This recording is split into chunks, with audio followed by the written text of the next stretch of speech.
Otandika show okyali yao tutandika tsina buzibu. Anyway kale tubaniriza ku mukutu gwa Kaifa Shiji the broadcast ko tusinziro gezaako kubanga tukwasaganya ensonga wamuno gezaako kubaweereza mu mbeera zonna ze tusinzirako twongera kubanga tubabuuzaako depending on the time. Muna ya America nine kintu kimu kyenjagalako. Nti obudde busobola omusana okubookya emisana sawa 6:78 ekibugu mu ne kisituka zigenda okwera sawa 2 ez'ekiro ng'otaddeko jacket. Togamba America yonna. Simanyi lwaki mwana. Togamba America yonna. Wali ewookya waliwo eyo gye nalabanga abasajja bagamba ono woli mu. Nala Mukama Katonda nze Eva nsula ku birungi wallahi simanyi lwaki. Nze Eva Mukama ogambye alhamdulillah. Webale nnyo. Nze wallahi ebbanga lyemaze nga nsaba Mukama Katonda. Eva complain nziwulira walala nga nze wendi.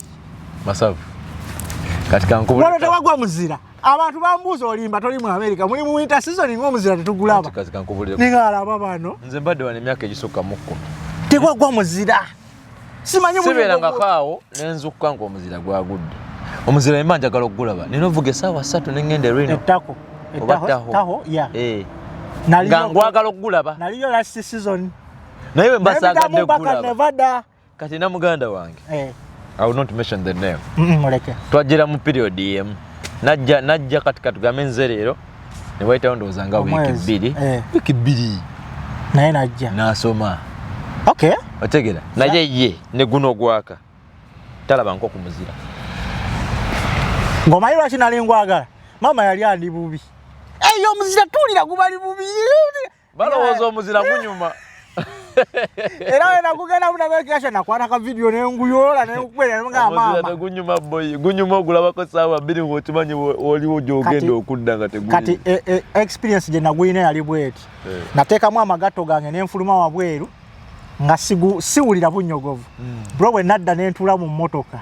Lwe nakakasa nti obudde bunnyogoga. Kubenga tuyasooka n'ennyogoga ng'eringa munda gye bapakiddemu ice naye kye kigenda mu maaso. Obeera ng'engalo toziwulira. Zine engalo zaluka buno bulaba. Waliwo n'ebirala byetawulira saagala byogera waliwo batu bebatowulira. Penge yagamba otuuka egundi abasajja ne bakubulako nga tokyabawulira. Ng'oyinza okulowooza wano wansi olinawo kiwuduwudu. Anko. Kiri bwe kiti. Buno obugalo. Omuzira gulaba edduka. Yekubuli ate kati va ku muzira. Be a story for another day. Anko va ku muzira. Omusana. Omanyi we get extremes. Omuzira is an extreme of cold. Enda ku musana. Omanyi omusana gwano lwaki sigutya? Nali mugwe buwala bw'okumala emyaka egi. Kati nkubuleko mugana. Dubai ng'oyiwaawe ejjikugundi ne lijja. Tonnagenda ku Arizona. Wano you are in paradise. Arizona yonje uli amaju complaininga mbadde emyaka eja. Nava wa. Tukako mu Dubai mu summer time. Nsebera nko Dubai. Kati nza kunyumiza. Naliyo kumala emyaka emeka? 5. Gwali gunjokyezako eno skin eyo mugongo. Nali nkola outside door. Abasajja bandekayo olunaku olwo. Otekako essaati eno ne weeyira amazzi n'etoba.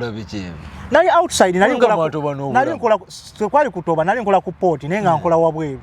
Okitegeera. Nze ndikaliba yo kituuka ku port okusibaga amaato g'olaba. Abapoto vokuba kuwe. Bawanvuyo olina okuyita sima ya mu gavumenti sakwa sima ya biki nagenda baliwo ebintu balina tulina information eri private gye tunyonyola abantu. So mbadde nkugamba ogwe Dubai omusana. Nenda ku kamera gwe. To be very that's a story for another day. Kamera bade kwe. Kweli tuli mu recordinga. Toyogera. Tubaniriza ku mukutu gwa Kaifa Shiji the broadcast team. Ebyasava ko bisangibwa ebyokya okusomesa n'okuyiga kwe kusangibwa. Twongera okubakubuzaako yonna gye musangibwa kisinzira ku time gy'ogiwulidde wasuzootya wasiibye otya obulamu bugamba ki. Ndine muganda wange a fresh boy tugezaako okuba nga tukwasaganya ensonga nga bwe zigezaako okutambula. Twagala nnyo okugezaako okugyawo narrative egezaako okutambula mu bantu wamu n'ogezaako okukonjera. Omanyi nina ekintu kyenjagala okusiigira eggwanga n'abatulaba mu nsi yonna naddala ku kifaananyi ekiri ku Bulaaya. Kyova olaba nnoonya abantu the staunch people ababaddeko ku Bulaaya, abantu abagezezzaako okukola ebintu ebyenjawulo ku Bulaaya, abantu abagezezzaako okulaba the two different rims of the world. Nti osobola fresh okubanga otunuddeko mu kye tuyita corporate world you have been through an entertainment world, you have been through a struggle world.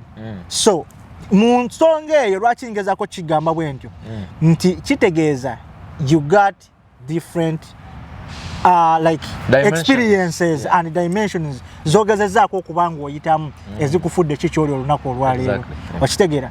So abantu abali eyo abatulaba nakyogerakoko ne muganda wange George balina ekifaananyi kye basiiga abantu abali ku Bulaaya. Mukola, you don't have time for anything. Mukola bw'ota shift eno bw'oba obadde kati nga gwe mu busawo mu ddwaliro gy'obeera nti bw'ova mu ddwaliro n'obaka emmotoka n'ogenda n'ovuga Uber essaawa 16. Bw'ova mu Uber n'ogiteeka wali n'ogenda mu gundi mu Kalifo bw'oba n'ogenda mu warehouse anyway yonna gy'oba osaze okukola ki okola. So batubrandingira mu bulamu bw'okubanga bwakuhasolinga all the time, you don't reserve time for yourself. Ekyo n'ekiteeka ku bbali. Gwandi wano naye olunaku olwaleero Fresh Boy, he's a promoter. Abadde mu entertainment industry for a long time. Agezezaako kukola ebintu ebyenjawulo okumala akaseera ak'enjawulo. Kino nno nja kikuba kituufu. So Fresh Boy olwaleero njagala muleeso olunaku olwaleero nga tanaba nakutweyanjula, sigwolera mukisa kweyanjulira bantu. Naye njagala nga ogenda otandika weyanjule lumu otandikirewo. Njagala Fresh Boy olunaku olwaleero atunnyonnyoledde entertainment side of this country.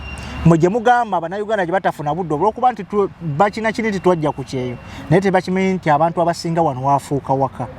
Okitegeera. Kati njagala otusiigire side eyo ey'abayimbi, side eyo tuyinamu Bannayuganda aba DJ, tuyinamu Bannayuganda abayimbi wano, tuyinamu kilabu nga za Bannayuganda wano, tuyinamu kilabu nga it's African like African club nti omuntu asobola okgendayo ng'osanga aba Nigeria Bannaganda twala tugende abantu bonna okuva mu Africa. Yes, n'abazungu batera okukola ki okubaamu. Kati olunaku olwaleero gwendi naye Fresh Boy eyo embeera gye njagala abeere ng'atuyisaamu n'otwongera otusiigira ekifaananyi ekigazi ekikwatagana ku entertainment industry eya United States of America best nga Bannayuganda be bagikwasaganya.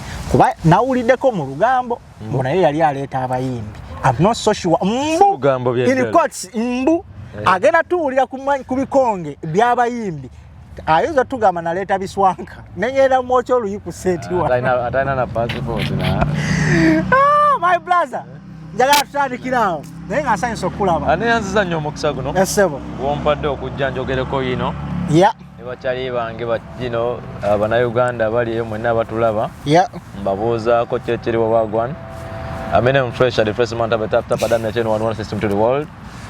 See it ya. That is it. Kati awanti mbantandis. Bwekiri. Kati ogambye babadde boogera. Bibadde nga webbanga lyonna. Tetulina time.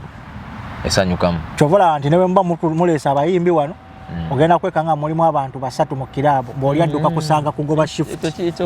Kakati ensonga eri bweti noonya wentandikira naye kantandikire wano. Tutandikire ku mbeera gye boogereramu nti wano tewaliiwo ssanyu lyonna at all. It's time for work, time for work, time for work. Kisinziira first of all priorities zo ne lifestyle yo. Kikulu nnyo ekyo. Bintu biri embeera gy'olimu kitegeeza wootuukidde woosula mulimu ki gw'okola. Lifestyle yo egifiningibwa etya? Oli muntu wa indoors, outdoor, oli muntu wa outdoor, introvert, extrovert. Saagala tugendeyo nnyo naye mukyo ntegeeza ki? Ngenda kuwa example bbiri. Nze na muganda wange gwe nakugambyeko Alia. We are two different people. Tanywa mwenge, takuba ndongo, nakasente ayinza bansinga. That's true. Otegeera? Kuba yetalina gyazisaasaanyizza. Naye nze ndi weeri ate opposite. Okuba endongo onywamu. Naye kiriwo ekiti. Nagendanga nenkola mu ddwaliro full 8 hours olusinga nkuba na double shifts 5 days a week. ku Friday ne manya nti kati ku Friday ngenda genda nchakalemu, because that's where I find my peace of mind. Okay. Awe njagala ekintu kyokugamba mbu tewali omanyi bintu byanjawulo. Kaifa kiba omuntu asobola okujja ina atuwa fena omutwalo gumu n'atugamba njagala mwenna mu guspending ne mu spendiko ku kenda mu nkomezeewo 1000 bwekiri. Kaifa kigwe n'ogenda n'olya emmere era onkategolingidde mu kulya kale n'onywa soda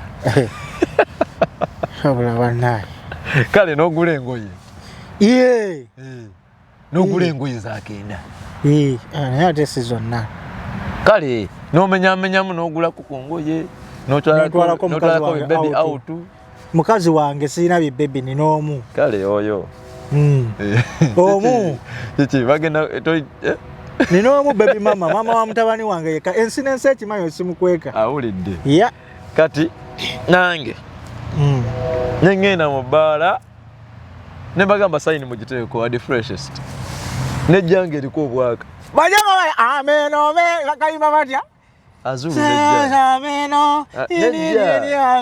nejja nga bonna bujja bambadde buleegana mu bikini ya 600 ekiki nejja ne bagiteekawo miliyoni zikumpi 3 ekikiggwe nejja nti bwenjagala essanyu yange weriri gwe essanyu liri wali okategedde. So buli omu alina engeri gyakola ki kati ngezo obuziri miru zimekezo zibula dola olukaga ntegeeza ki nti it's all expenditure. True that. It's all money spent regardless. Osobola obeera mu nnyumba, abaana babeera mu nnyumba Keifash nadda ku Amazon nga buli lunaku waliwo package ejja ku ddo. Mukazi wange awo emirembe gye bwe giri. Mukazi wange bro receiving a package each nga tagenda nko mu bbaala neja kati gwe nolaba omuntu agenze awo bayonona ssente abo bavuga Uber abo tebalina kiddako abo tebalina byakukola Kampala. My dear friend, buli omu musaako ye buli omu mu kintu kye alina engeri essanyu ly'ejjenziza gyakola ki yalifunamu. Leaning back on the entertainment side, just our preamble, just BanaUganda, we have communities in different cities. Jakusanga LA waliyo Ugandan community Bikoka, Northern California Nokal tuyina Ugandan community. Okay. Boston bayina, Seattle bayina, Texas bayina. Chovola wabeerawo kiri ekya anyo nti yuna egenda okugatta community zonna eziwangalira mu America, Canada. So katono nnyo okujjako ku mulamwa. So kikola bwe kiti state season 50 mu buli state mulimu cabinet etwala BanaUganda. Yes, era babeera ne ba president. But wabaayo kyoyogeddeko nti anyo cabinet eno betulwako abantu batano, they gather all together from the 50 states ne bakolawo kye bayita joint yuna convention. Etula mulundi gumu buli mwaka. Lwaki nkireeseemu ekyo nti communities zino kati ffe nze nave Kampala nga ndi muntu nnyo wa ndongo otegeera nga ndi so musical nga ndi mu ndongo mu bufunze ng'obulamu bwo butambula n'abayimbi. Nkuze nabo mbalabye bakyali bange nzija wano ntandika okukola biki omanyi weegattagatta yes pass okanga kati naye tuka mu state nga abantu abadde mu byendongo bakuzeemu batandise okukola kyokubikoowa kati tutandise okufuna ku miti y'emito amanyi kategekeyo akavulu mbeera mu bbaala ndaba abantu babikola Banaggana babikola bayita Banajja ne bayimba. Okay. Passion ninga amanyi nsobola nange kivulu kyange kyasooka kola nakubeera na Doni oyo Doni zaali mukwano gwange yali awo Boston nga mwana nkoze ntya nangamba gravity waliwa yali muno yali Boston nangamba gravity waliwa nga katukoze tutya nandiramu awosagala getting into deep ne kuggwa.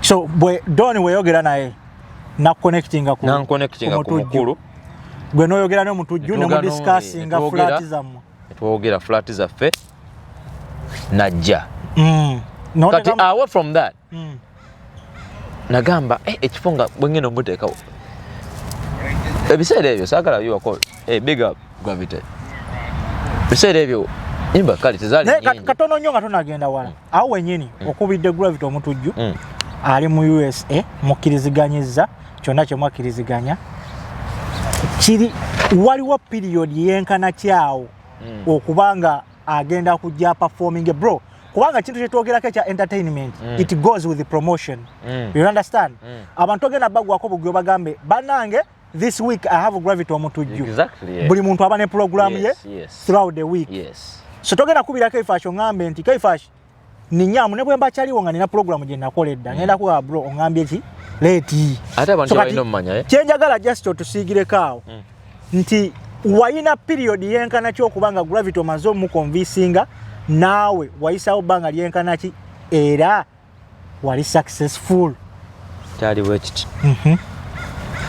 mukulu mukubira maze okwogera ne Doni nemubuuza mukulu aliwo bbanga ki kakajjukira wano munaye jasi bajja kufuna bu pennies Kampala ye wali sente zaabwe that's true wano jasi bafuna mu bufunyi na gamba nti kati atambuddemu alinnye ku nnyonyi biki just sivi nebeera ng'erukinga buki bulungi mubuuza omukulu aliwo bbanga ki nangamba ati asobola obeerawo omwezi nemugamba kale mwezi nsobola okubira mu lipiripi nenanga kubanga wano omanya nti kati abantu bogenda olangiramu era beebo bamanyi community ya BanaUganda bana basigadde Banakenya biki otuulayo busoozi jasi busa naye nga bali boyagala sente zo zigenda bawali mutegera you break even oba oyagala just kujjayo zokoze ki zotaddemu kubanga kiri kiva tetukola nnyo sente bayida ku bintu ebyo so kati banga lyali bwetu nangamba nti kati omanye gwali omwezi nengamba kale nenjoga n'omukulu ntukiriziganya akasente biki nangamba kale sula fly omala ogikola jempe nange njagiteeka ku mukutu kati within the process waliwo kingisaha yalimu naye mu area teyalimu yali city naye nga planning okujja nenkwatagana n'omukulu yali agenda omuleeta nemuga kati omanye inawo kuba nabazaamu wali umadde njagala okugamba nonzaayo kemabega we nali njagala okuteeka gravity kifo kinene kati nga mbazizza nze mubongo bwange ngamba omanyi bwe nteekawo gravity kosa BanaUganda tebagenda kujjuza wano bayinza n'obutajja okitegeera ekyo kiteeka mu mutwe n'okitegeera BanaUganda ku Bulaya nga teyeesigika nengamba naye kati wano abanyaga njagala bakole ki bajje kati endongo y'omukulu erininga nnyo eri kati nenoonya nkoze ntya nali njagala munyaga newe yandibaddeko sigana mufuna era yandibaddeko ku line up naye kyali wange nankubira Selector Ivan big up on yourself nangamba kingi wali aivo Selector Ivan nangamba kingi wali oba mugatteko netwoganga tuli basatu Selector bikis manager Sam Mukasa biki netukwatagana embeera nebeerawo nabakuba aba ng'olimu okulandi awo wano yesho yange yasooka mu Auckland mwaka kyogo I think 2016 nsaali tanaba kubamba nnyo naba gatoli kugundeeza I'm on my way kwanza 2016 nali mu senior 67 okoze otya kikyowagala oyisaawo ssebo abantu oyagala bagamba ebya senior 6 byati kibadde kyetaaga ali newunyiza nti yasinana kulowooza nti abantu balowooza ndi yasinana kulowooza nti ndirinnya ku nyonyi abasajja n'okutegeka bivulu no by the way that thing labayo bro tubabe tuwagambye tugenda kwogera bintu ebyo ekintu kiba bwe kiti omuntu okubanga abaddewo mu ndongo ba mu industry naffe twabitandika tuli bato webale kati mbadde ngenda kugamba nti eriyo omwana ali mu size z'aba fresh kid ajja okutuuka nga bali myaka 3 aga oyo fresh tukuze tumulaba ng'ayimba naye nga yera identity ne fresh we yayimbira yali dikidi okitegeera kati namwe ekiri oyinza okuba nga wali mu ndongo n'osoma dynamics z'endongo engeri gye zikola ki gye zitambulamu kati nze tolina kyosobola kuŋŋamba kukutegeka muyimbi oba ng'onkubidde essimu nze manager w'omuyimbi nga simanyi dynamics zenkozesa nga kusalira sente ze neetaaga ku muyimbi na location kimu omutwala kubanga mbibaddemu byonna nkola ki mbimanyi nkubuuza era bw'oli bwennyina wakubira omwagala wa nti wano ku lunaku ki ku ssaawa mmeka n'embala tubala okusinziira ku transport cost nti nywawo bweziki bwe mba ntuuseyo muyimbi agenda kuyimba ku budde bwe buti mba ngenda fiirwamu shendala nenkukyagi walabalamu mathematics badde saja sikusazaamu nnyo so njagala tuddaawo otegese show esooka 2016 so ki ekiddako after the show was it a successful or was it a flop of the year akati awanda wali tricky kubanga success abazze balina success gye balaba n'omutegesi alina success gy'alaba anti yo omutegesi success yeba wano kati nze ngenda kwogera ku success ey'omutegesi nateekamu ebyaddala ekiwaya kyawe anyway saa kuyingira mu constitution nateekamu ebyaddala abasajja abamanyi ekifo ate batambula bokka ate jjukira kingisaa yatambula n'abantu aba alina okulya okwebaka ekyanyamba nti ye omutujju yali domestic nga just ajabuze wano nga namukola bwenti sawa wamubakira kuva waka anti kati yali amuleeta okuva ewaka akugamba nti kati bw'oba omwagala budget tulina bweti olina kuyingira wano kana akasabo kako kakukutte gattira wano saamukwata nga nze naye era woyingirawo ssebo muganda wano bo n'okwambuka just ng'oli just mu bwebyo so kati tuvuddeawo fresh badde kugamba wali lwakuba oŋŋambyako naye badde kugamba wali nti success yange oyali oba yali success oba teyali nze nafuna success nga nze because kyali mu mutwe gwange nti njagala kutandika I had to make a statement n'okusettinga trend nti kati tutandise in anything you have to start nze nali njagala tutandika nenteekamu ebyaddala ebituufu saakola ssente naye nali njagala tutandika success yange teyali kukola ssente success yange yali kukutandika na kusettinga president nti kati omanyi waliwo abannayuganda abasobola okujja ne batuyimbiramu mundoza ne California baali nga babikola mu ziri state nga tubiwulira Boston nga tebajja wano nga njagala kitandike kibeerewo era we kyatandika mpulira bayimbayo nnyo ne bitandika bangi bentegese wano ne actually so njagala tujampingemu awo so ova ku King Saha n'omuntu jozzaako ani awo my brother omumiri oyo webat Kamilioni yali ayimiddeko eno mu Northern webat sakoleke ene oyo sewunya kubanga ne family ye eri eno naye oyo webat oyo kyali wange webat omumiri yali ayimiddeko eno mu Northern yo wakati oyampako ne show y'obwerere waneno mu area yafe nampako ne ya ele bwerere ova ku Kamilioni ozzaako ani nakola show ya Naira Ali yasooka mu America nze najjukola oyo mu America abeera mu America naye yasooka show ye yasooka nali njagala mugatta actually ebiseera ebyo yali people power convention yasooka nga tulina mama Nakijobo oyo nga nentegeka ka show ka after party nakoze nga ka show nentegako Naira Ali n'omubanda nze muyita fada so kati ekyo nga kiziza ku bbali awo tutegeddewo olugendo olwo njagala atulaba omusingi nateekako Kenzo Nyamutoolo njagala otusigira tufaananyi yatukola bubi siri musonyiwa yensi boy buli olabanga woofunira naawe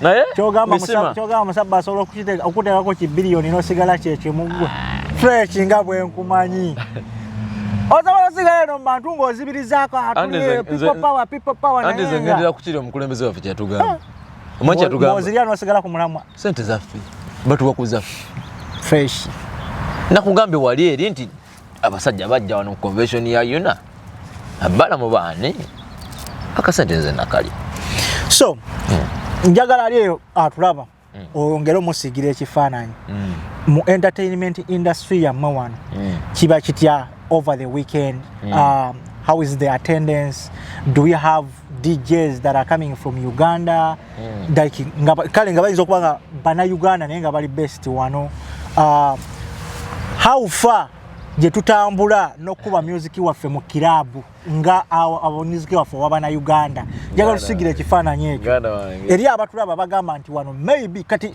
for example nze nalibaddeko mu Dubai njakuwa Dubai before music oba olyawo industry yali ya kabinga kati industry ya Uganda mu musical ekoze mu Dubai. DJs are owning clubs mu Dubai. Tetusobola kola wano. Dubai ebasingira ddala wala mu America okuba ne industry. Tatusagala vibrant. Kati kyenjagala ekifaananyi ekyo okisagala comparinga, but I want you to share the picture eri abatulaba. Sagala kulimba muntu ate sagala kuwa muntu false hope. Okay. Mbadde wano ebbanga erimala okuunderstanding ebintu. Ate ukijja ku entertainment nti I think I've graduated more than njaka ne PhD najikola ki? Najisa when it comes to that. Ngokoze. Kati ekintu kya wano ogamba nti entertainment industry ngoje besingidde ku Ugandans. Ogenda kwokya. First of all, Ugandan DJs wano mu Northern California tetulina. Twalinawo omu n'afuna omuzungu ne bamuwasa. Naye ngera yali akuba bya kisiru. Sokoleke. In all the parts of Northern California, tewaliwo DJ yenna night nga muna Uganda. Tewaliwo. Naye tulina abamanyi okukuba. Bosobola opangisa nti kati wenaka graduation kaifashi. Kati inachali wange osobola okuba ne mugamba manyi kaifashi. Nange nsobola okukyusa nsobola mugamba jangu onyigenge mu kupesa. Equalizinga no bilala okujja enyimbo buli kimu nkimanyi. I'm not a DJ. Naye manyi kankubuli lwaki tewali. Njagala nga bolaba. Nyinza okumenyera nti Dubai yalina mu DJ Ram, yalina mu DJ Waswa kati yagenda UK jakubira. Eyina mu ba Brooklyn Baxter, eyina mu ba DJ Kuntabani Dubai. Ba DJ Avasti Pro. Bana abana benkugamba. Amabala ge ba owninga mu night. Kati nga Ram is the CEO. Nenga is a DJ. Ebala yiye. Kati bana abasigale benkugamba. Amabala gabazungu gabagaga nenga nights zaabwe. They are the hosts of the nights. Njoli ogenda musanga kati ngenda kugandika Hilton. Njoli alinawo ebala yao DJ agitwala mu Uganda. Nti gundi eri agitwala mu Uganda. Wadengeri koba owners. Chogama wano mu Northern California none, we are empty. Anti ulida yokano. Kankamale yokano otandike lumu. Kati awo wenkugambira nti fresh tugenda kunenya abantu abagamba nti wano tuli kagende kadde kalenze kawala. Bidi kola kuka. Bidi. Baso ogamba kye bagamba naye tebali wano. Okay? You have to first come. Baso ogamba kye bagamba, it's okay. Tebali wano. Kikulu nnyo ekyo. Tosobola kumanya bya wano. Nga toli wano. Era ne wogamba kyonna kye bakugambye. It's okay because you're only responsible for what you say, not how we perceive it. Okutegedde. Kati kyakubiri.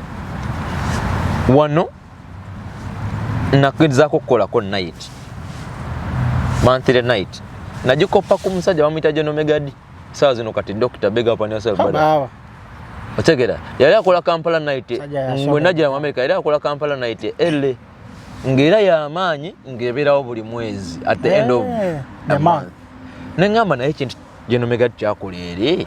Cowboy wange oyo. Era ne mmwebuuza nako nampa n'amagezi nangamba ati waliwo yajjangawo nga tannabafuuka byali kati ng'akyali mu bya RN bijinga akola travel bichezo yajjako eno mu gundi mu bbe netubeerako awo tusanyukamuko ng'aba Oluganda nangamba kola naye just erinnya kuba fena tuba Kampala nangamba naye erinnya giramu copyright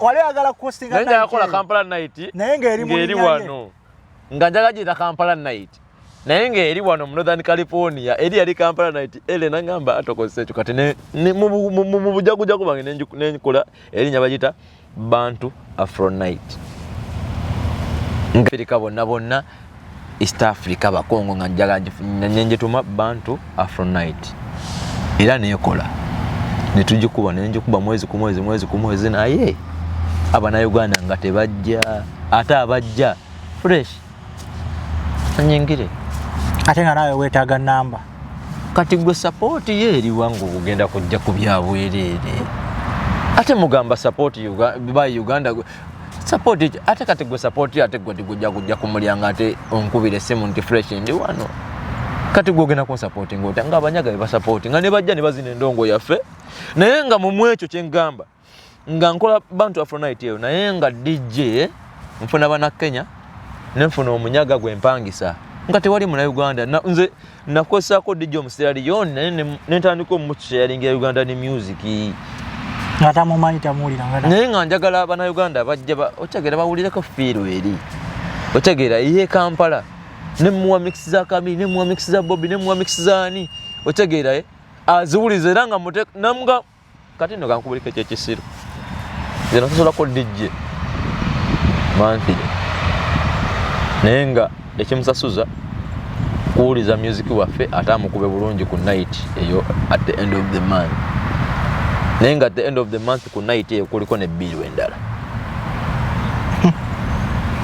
okategedde nekituuka nekiwearing out nobeera nga you over njukira okola oyina ebira naye bikola ki guno si mulimu this is passion kati gusobola ofuuka omulimu naye nga gufuuka gutya omulimu nga banno bakuwagidde Abanigeria bakola nights zaabwe Abanigeria ne bajjula aba South Africa kati enaku zino balaba bangi okutusinga bakola nights zaabwe ne babeeramu nga be balimu bangi okutusinga naye gwe kolayo enkya kolayo show y'abana Uganda wali oyizizza mu kolweyo n'ogezaako bagamba kikyo yagala okutandika omanyi ebiseera ebisinga oyinza obutabanenya lwa nsonga ki music okimanyi ebbanga ly'omumazeemu it goes with the promotion tekiri kunze it goes with the promotion uncle fresh singa okola ekintu kino n'okitegeka every Saturday bwenyinyuka ku Friday Saturday nkimanyi ndi waka ne Sunday abantu abasinga tebakola during the weekend fresh wemba nkimanyi nti enkya sigenda kukolako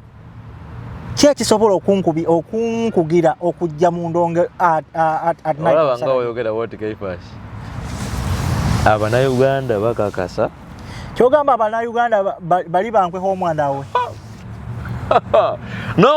nogeza okola show by event nga gwe sente ozibalidde ku muna Uganda nkwegayiridde bambi balalosi mangu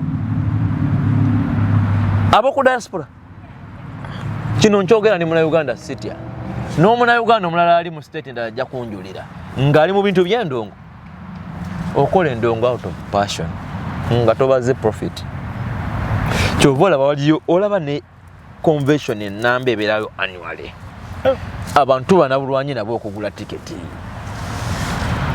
nga toddeko n'abayimbi ab'amaanyi nga kuliko ne trade expose ebintu ebiyigiriza nekibana bulwanyi nabo obugamba nti kati bannaye tubateddeko boat cruise mu nyumirwemu mukwane ku byana naye nayo yambi kati gwe kokoze wano sebo najikola emyaka ejja night nga njirwaninga emyaka ejja wali teyansala busazi nze nali njagala creatinga comment era mu mwekyo na getting access kunenkola team y'omupiira the area FC mucho ne creatinga social capital mucho ne abantu ne bamanya nti Northern California mulimu abana Uganda abato by the way ekintu ekyo kyoyogedde nanga wakalaba bali myaka gye bameka I wasn't so sure nti muno at first namala wano mwaka mulamba njogera ku Northern California yes anti je njogerako eno yennyini nga ndowooza ffe onti omuntu ayinza obbeera n'agamba feno biki jangu wano naye in general San Francisco wemba njagala generalizing endongo y'omu America bw'ogidiininga back nti ogambe nti okole ky'abana Uganda nga mucyo gwe obwongo obulimu nti ogenda kufunamu ssente it's a money making scheme togenda kukola ssente kati kankubuuza ekibuuzo fresh awo wennyini wenjagala tutandikire togenda kukola ssente if at all you want to make an entertainment show banyumirwe a Ugandan entertainment show in the USA tekamu break even mostly wano mu northern yes but the question is gwokenyini emabegakawo ngambye aba Nigeria and South Africans bakola shows nezijjula they are local people or abantu abava mu ate balina n'abayimbi abasobola osika other communities yes kati kyenjagala okubuuza if at all you've been running that show for over 3 years what stops you from copying oba kiki ekisobola okuyimiriza okubuuza ku basajja bali kubanga you in the same industry you can share different knowledges n'omubuuza naye gwe Brad okikola otya to promote your shows to see that osobola okufuna abantu bano kankwe answer nga tunagenda bala nagezaako nenkwatagana n'abantu bali balina ka juice ke batunda abakaita makasi ka juice bali ka BanaUganda naye ngaali mukeri mabega waliyo amuliyo bimanye nkubira kyali wange mu Nigeria ate DJ mugundi bunyo wano mu Auckland biki ba n'abayimbi ab'amaanyi ba Wizkid bani ku kido omanyi gwe bayita DJ Prince abeera Boston. Prince muwulira but I've never seen him. Kati okyali wange bati so na connections enyigamu bwe nti ne mukwene mugamba kati nkoze nti anjagala oteka kawanene nanjagala teka kamiri nga mmanyi oyo amalayo otegeera ajasika kuba Tanzania kuba na Kenya anko nenteekamu kifune nkiteekawo bankisa saundi nafuna ne silverback DJ silverback omumanyi Apple man oyo anti naye artist nga iye nene musasula lulwe nga nina takubira kubuno bukonso bwamu ayagala PC DJs nyino zipangise wala so a pioneer ayagala virtual ninteekamu mukulu nangamba fresh mwana olaba tukole omwezi ogujja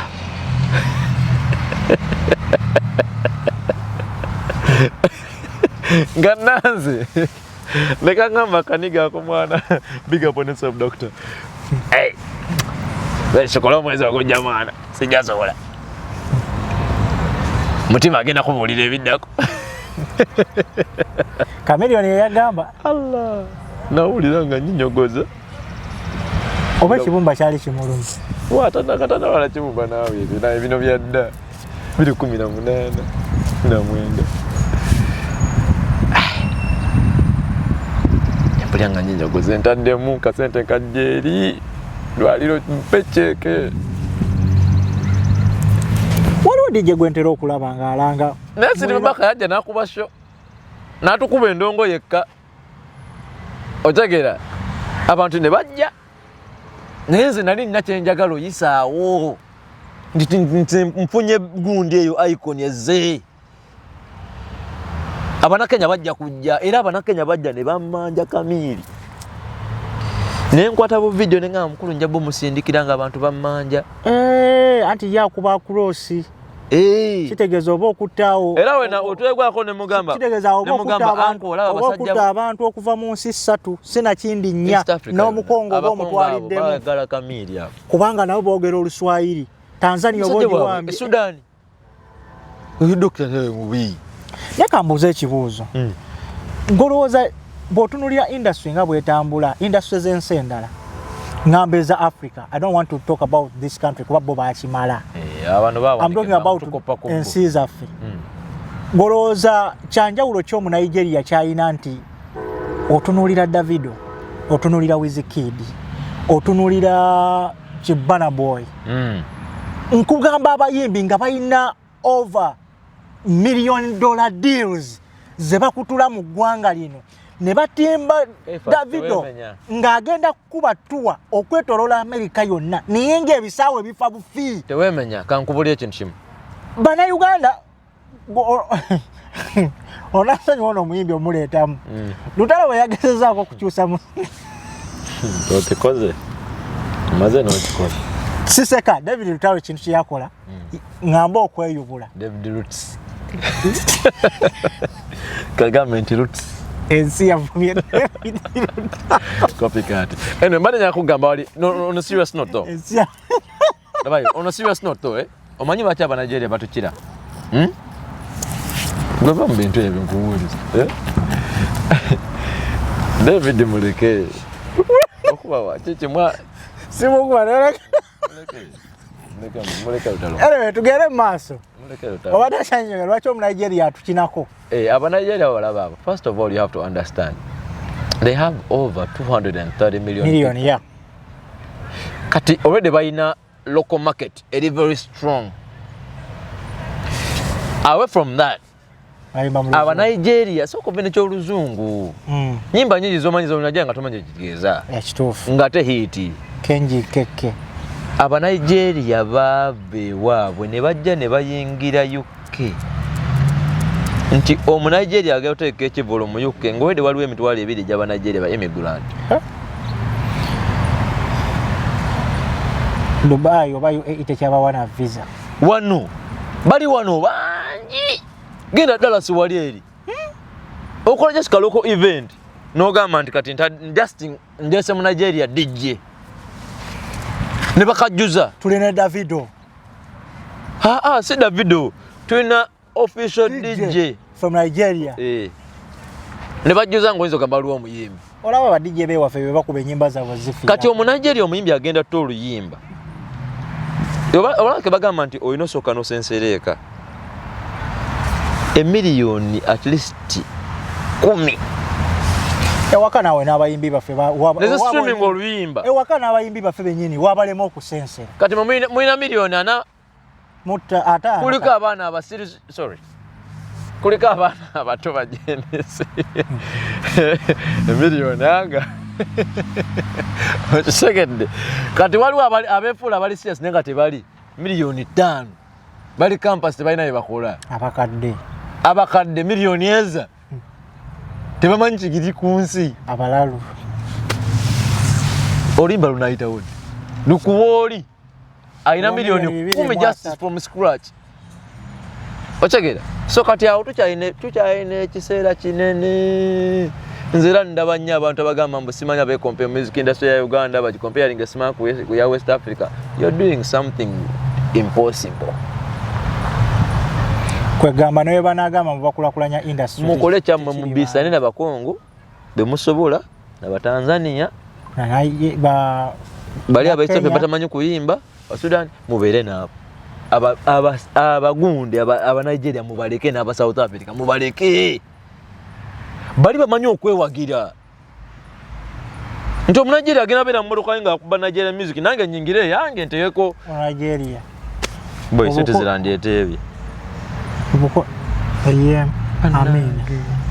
singa bannange amina njagala tusonyiwa bannaye nze musajja wa kapiira njagala enkubira Argentina so mu mbeera eyo mu bufunze ogamba ba artist be Uganda mukole kye musobola mu nsi yammwe naye ebyo gamba nti mugenda ku international market musobola omanyi bagamba mu bufunze bamazeemu amaanyi bagamba omumpi wakomawako ate n'omuwanvu tasobola above the ceiling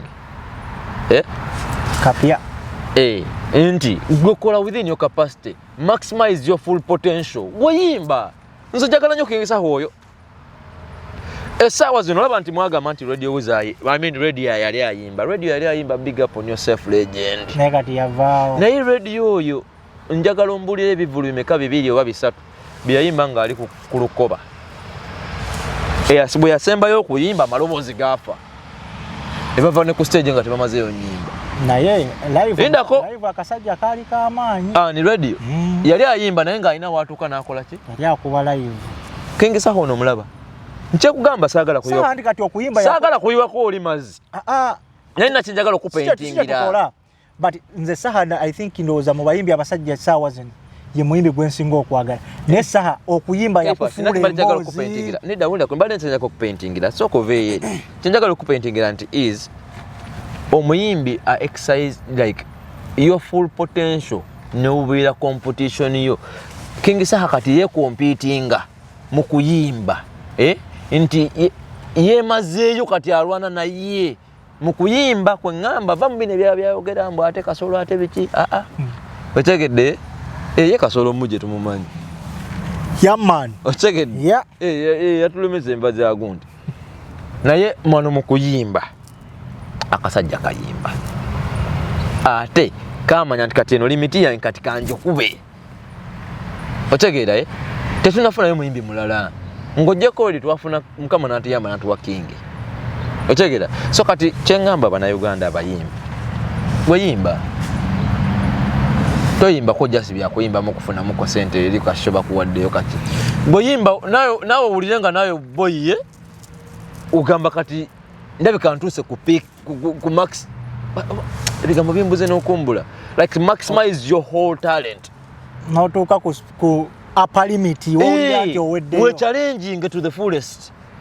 So bali abasajja bayimba ne be-challenginga omuntu n'atandika okugamba naye n'omuyaaye akayimba nga yakayimbye ennyo nnyo nawe muli n'owulira nga bo yakayimbye nnyo ne kakubira ku mutima nga yakayimbye nnyo naye owulira abaana bayimba mu buyimbi simanyi yayanjuluza olulagala so fresh eyo mpanvuyizaayo nja kutwala watwayitiddeyo which is okay yes, but kyenjagala okukkaatiriza kyenjagala otegeeza bannayuganda abali mu Northern California San Francisco tewali entertainment industry mu area weri wanfunye bubi weri naye nze saagala kuwa too much hopes kitegeeza mugenda mu makiraabu nga mugenze just kwenjoyinga byammwe without listening to any bite of a Ugandan song. Nayogeranga naawe bw'oba olwagala genda ogambe DJ nonyeza kayimba bwe kati ate bali few bamanyi sitalose bw'aba akuyamba ennyama nyimu kakamiiri okategedde so mu bufunze mugenda mu kira togenda mugamba soko nkubire love ensi wange envunze ento telebiriyo naawe ebyo daimeneze mu bufunze bonna buli muna Uganda tubeera linga tuli kwa mapiano okuva South Africa kigere mu amen amen mini ne baziyeta nga ziriko obugo obutaala ntuvimba namusongo obuga tuba mu lunyaga mullo sagala nkulimbe tuba boy ebisima BanaUganda era tulinda yuna nebeerawo netugamba ebanaye president waffe wa NUP yatutegekedde katugende tumulinda BanaUganda abazzeeko yes kati nze nali nawo muzo okola night says kati fresh njagala tonvuga speed yes sir buzibu ki obuliwo obusobozesa omwana oba obusobozesa BanaUganda wali obaddeko promoter oba oli promoter what stops you chemanya I believe ngambe muno temuli ba DJ but I believe mulimu abana abave Uganda ngamanya kuba DJs chali wanga mutakimu nga professional DJs nga bola baani abo abakuba Uganda ba DJ bomanyi tosobola kungamba nti temusobola kwekwata gwe ne wekwata naye ne mufunayo n'abalala oba mwegatiddwako n'abayimbi abali wano temusobola kungamba nti BanaUganda mu musobola okubulwa kirabu je mukwata ne baba one night ne mu promotinga our local music talent ezabayimbi n'abali muno kyogaba naira ali ng'akimanyi nti buli week nina flight egenda mu Northern California okuyimba ani omulala muyimbi kye mulala ali wa abaya sagami nataka ko Spice Diana mu Arizona ne waire oyo muve ko simanyi na sede mekaza wako bali nakera video nkimanyi muntu wo vako muyimbi wae vako sister wange namuteka Arizona mubusi era nero yasembayo wano twali eyo egundi eyo bayali era selector Ivan yali wone manager gundi yali yuna yali ani yali lowoza yuna yali eno mugundi Louisiana I was there I attended muntu wange nnyo naye anyways kati kyebadde nja kugamba kikino ekibuzo kyange okifunye bulungi sagala nzije kumulamu nkifunye bulungi naye kankuddemu kaifa shomanyi bulungi nti enze njagala nnyo ekintu kyebayita music ate njagala nnyo ekintu kyebayita Uganda kyonna ekintu nga kyekusa ku Uganda kipromotinga tambulira so much omutima gwange gwandyagadde nnyo ekintu ekyo era nkyagala nnyo singa kibeerawo nze nandibadde asooka ku lwali naye reality tolina gyerabira ebbaluwa gisomerenga mu bbaasa naddala ng'obaddewo so ina ekintu kyeyogera kisitanategeera ti puzzles kyotayagala wulira no nkyagala kiwulira naye toyinza kuŋŋamba nti out of experience on the total number of people we have mbaddeko ko magroup agenjawulo nga ndaba mulina abantu abasoba mu 100 abasoba mu 200 Bulaaya okufuna abantu 100 mu show that's a sell out show kituufu kubanga osobola okukwata show no ku Bulaaya nga walesa abayimbi baaba shone jamu abantu ebikumi bimeka. Listen. Shone jamu abantu ebikumi bimeka. Nenga sente zokoze zisinga omuntu ategese Freedom City Uganda. Nafuna 10,000 z'abantu. Okitegeera. Kati oyina ekintu fresh ngamba kyestategeera. What stops you from mobilizing these masses? Ezabana Uganda bendaba. Chenjagala okunyonyola. Okubanga bajja mu bibu abana Uganda bakola, which is okay. Naye there is always time for everything. Exactly. Okitegeera. Toyinza kungamba nti bonna bakola during weekend. Kubanga emikolo egisinga gikolebwa wano. Emikolo egisinga gikolebwa wano. Invitation izo nanzirawa Saturday, Sunday. Kaifa nkubulye ko mugana ngomanyi bati. Bravo seka akamwe akanyomo. Sikunyoma. Akaseka akachi akokudamo. Sikunyoma. Naye kankubulye ko Kaifa. Nikulira. Esimu eno kiraba. Okola flyer negwa. Noji postinga. Wona social media handles no postinga. Ngoina ekivulu next month. Ne basoka ne bagiraba. Baba bagirabi. Amanchi abagala. Without a reaction. Amanchi abagala. Kaifash, I'm officially inviting you to my show on 10th this month. Please make it a point to show up. Ekene wochikola. Kubanga ndabikola. Inbox one-on-one nenkola nezuri zigunde broadcast messages. Omuna Uganda yagala omuzigo. Ate omala omuzigo. Agenda kujja ku luggi. Agambe fresh. Wampise. Ebe nali manyi bikoma waka. Mama nyabo. Oza ove Uganda osizinga okubera omuna Uganda. But the culture changes, bro. It does. Nawe musayi gukyuka. No. Katika nkubulye ko out of experience Kaifa kino kitwale kunze. I have been here. Njagala nnyo muziki. Njagala nnyo nokola sente mu muziki. Abana Uganda tebawagira muziki mu diaspora. Mu bufunze. Omuna Uganda ku diaspora tayagaliza. Osobola bafuna nga bangi. Ne bawera na bibiri. Nabagamba manye gato okyakanyama naye nga tewali kyagenda leeta. Onfuna amafuta gane gamuluma okujja okulya akanyama. Najja. Eseke ejatikaaga. Naitamu. Kati gwetegeke ndongo kumwagalawo awa. Ate nga asule $5 ku mulyangani.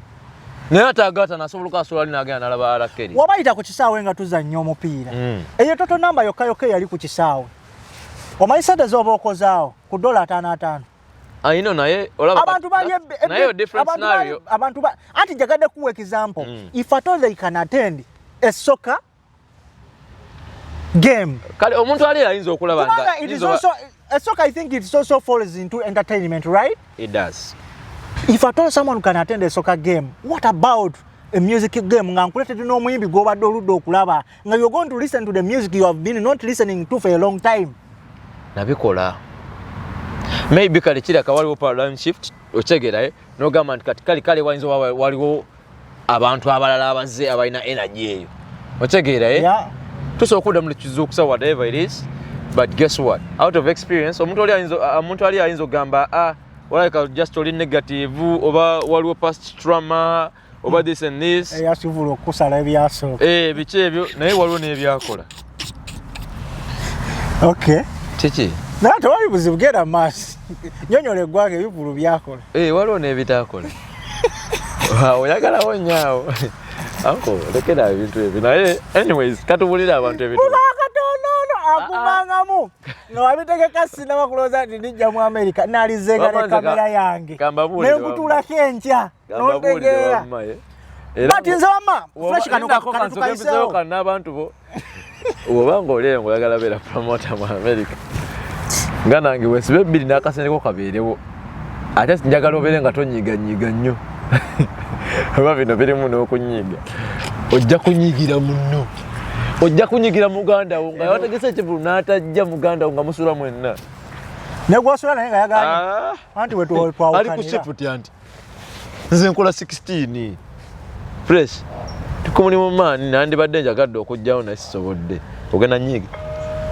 Nze nyiga. Naye gundi yafunye red card. Alright, citizen nayo tekinkola. 30 minutes naye bakabagenda. Anyway, bagenda mu extra 30 ajja gutegula oli. So embeera bwetyo bweyimiridde banaye mubiwulidde.